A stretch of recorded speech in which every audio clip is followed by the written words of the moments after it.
A big rally for gold prices to start the month of May. We saw gold prices up about 25 bucks, trading as low as 1766, getting as high as 1798. Obviously, we failed to get to that 1800 level. If you recall, back at the end of April, April 21st through the 23rd, we also tested that 1800 level, but failed to trade it, even failed to get through it. So ultimately, we've done it again. Now, this is the fourth time we visited this area and not seen a push north of that 1800 level. So at this point, market kind of waiting maybe for that next it moment, that catalyst event that's going to drive gold prices higher. Certainly today was fueled by lower dollar. Likewise, treasury yields drifting lower as well, also helping gold.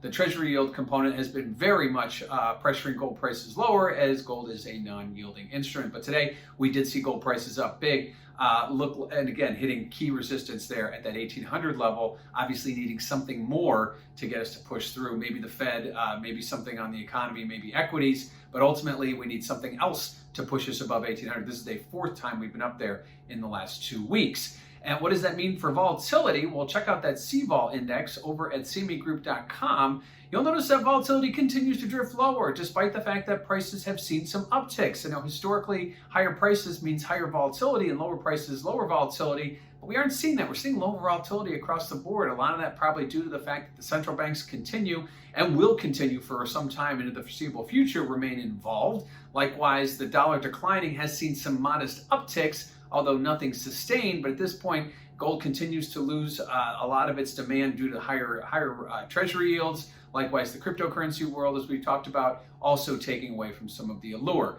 Lastly, positioning. What are those speculators doing? They are exiting again, and this is not anything new. We've seen them exit their long positions going back to the beginning of the year. We did see a modest, brief 2-week uptick where we saw them getting long or reestablishing or adding or whatever it is to their longs.